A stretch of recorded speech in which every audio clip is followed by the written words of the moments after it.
आपल्याला एक narrative war सुद्धा पाहायला मिळालं। एकीकडे पंतप्रधान गृहमंत्री यांनी विरोधकांवरती जोरदार आगपाखड केली आणि जर का महिला नारी शक्तीच्या विरोधात तुम्ही जात असाल तर नारी शक्ती ते लक्षात ठेवेल असं ठणकावलं। तर विरोधकांचा आरोप होता की याद्वारे तुम्ही भारतामध्ये फुटीची बीजं रोवत आहे। शिवाजी काळे दिल्लीहून आपल्यासोबत अधिक माहिती देण्यासाठी। शिवाजी, आताच्या या मतदानाच्या अनुषंगाने ही प्रक्रिया आणि पुढे काय आता असणार आहे? एकंदरीत जर पाहिलं गेलं तर हे विधेयक आता फेटाळलं गेलेलं आहे, ज्यासाठी 2/3 म्हणजे साधारण 326 मतदान अपेक्षित होतं आणि ते त्या बाजूने पडलेलं नाहीये। त्यामुळे एक मोठा झटका जो आहे तो या ठिकाणी लागलेला आहे सत्ताधारी पक्षाला। मात्र एक मुद्दा या निमित्ताने आपल्याला पाहायला मिळतो, तो म्हणजे की सरकारने भलेही हे विधेयक पास केलं नसलं तरीही सरकारची विन विन सिच्युएशन आहे।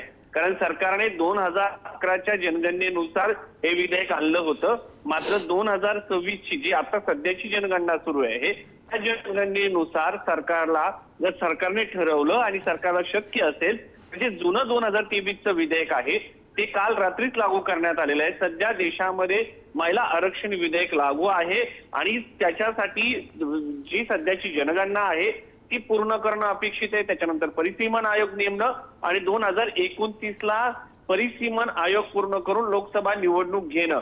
आता या सगळ्यासाठी जर मागची जनगणना पाहिली आणि परिसीमन पाहिले तर त्या दरम्यान 3 ते 4 वर्षाचा कालावधी लागला होता, म्हणून तर हे नव्यानं विधेयक आणलं गेलं होतं। आता हे सरकारसमोर अलीकडच्या काळात जे तंत्रज्ञान सुरू झालेलं आहे त्या तंत्रज्ञानाचा वापर करून लवकरात लवकर जनगणना करणं, नंतर परिसीमन आयोगाची स्थापना करणं आणि 2029 पर्यंत लोकसभेची पुनर्रचना करून त्यानुसार निवडणुका घेणं हे मोठं आव्हान असणार आहे। दुसरीकडे जर 2029 पर्यंत हे विधेयक जे आहे ते पूर्ण करू शकले नाही तर सरकार यासाठी दोषी म्हणून विरोधकांना दोषी ठरवलं जाईल आणि यासाठी विरोधक दोषी आहेत असं जनमानसामध्ये प्रतिमा करण्यास सरकारसाठी एक मोठी संधी मिळालेली आहे।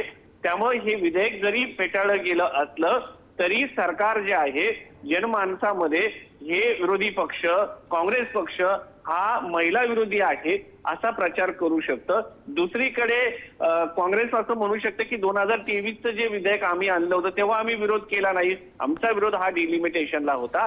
सरकारच्या हातात आहे, सरकारने जी जनगणना आहे ती लवकरात लवकर पूर्ण करावी, जनगणनेसाठी उशीर का झाला आणि त्यानंतर डिलिमिटेशनची प्रक्रिया पूर्ण करावी, 2029 पर्यंत महिला आरक्षणासह निवडणुका घेऊन दाखवाव्या।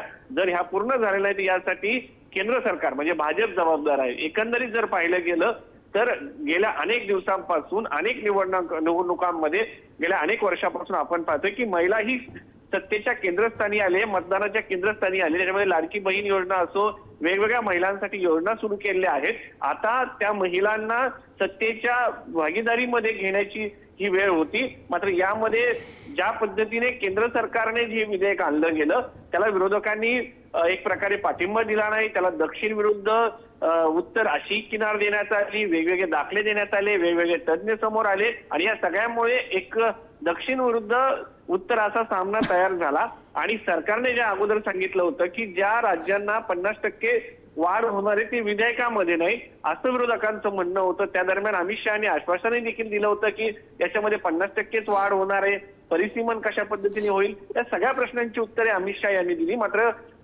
जे विरोधक आहेत त्यांची इच्छा होती की हे लिखित स्वरूपात पाहायला हवं। त्यामुळे सगळ्यात महत्वाचा हा मुद्दा राहिला की विरोधकांनी हे लिखित स्वरूपात मागितलं, केंद्र सरकारने हे भाषणाद्वारे म्हणजे सभागृहात सांगितलं होतं, त्याच्यामुळे त्याला एक वेगळा अर्थ प्राप्त होत होता। मात्र या सगळ्यामध्ये प्रसन्न सर आपण पाहायला गेलं तर महिला कुठे आहेत, महिलांचं यामुळे नुकसान झालेलं आहे।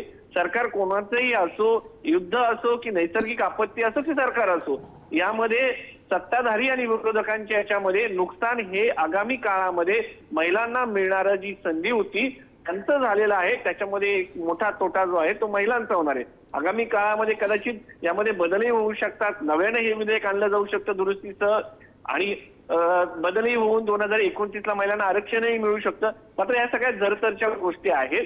सध्या तरी महिलांसाठी हा जो ऐतिहासिक क्षण होता तो कुठेतरी मागे पडताना पाहायला मिळतोय। महिला आरक्षण विधेयक जे आहे देशाच्या संसदेमध्ये मंजूर करण्यात आलेलं नाही। अगदी ही खूप मोठी महत्त्वाची घटना म्हणायला लागेल शिवाजी, जसं तू म्हणतोस की महिलांसाठी हे थोडंसं बॅकफुटवर गेल्यासारखं आपल्याला म्हणता येईल।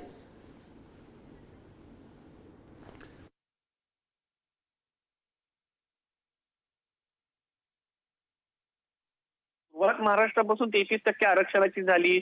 नंतर ते स्थानिक स्वराज्य संस्थांमध्ये 50% जावं यासाठी वेगवेगळ्या राज्यांनी प्रयत्न केले. त्यावेळेसच्या राजीव गांधी सरकारने हे 33% आरक्षण स्थानिक स्वराज्य संस्थांमध्ये आणलं. मधल्या काळामध्ये जेव्हा मनमोहन सिंग सरकार होतं त्यावेळेस ते राज्यसभेत आणण्यात आलं, मात्र ते त्या ठिकाणी पास होऊ शकलं नाही. मोदी सरकारच्या काळामध्ये 2023ला हे विधेयक आणण्यात आलं.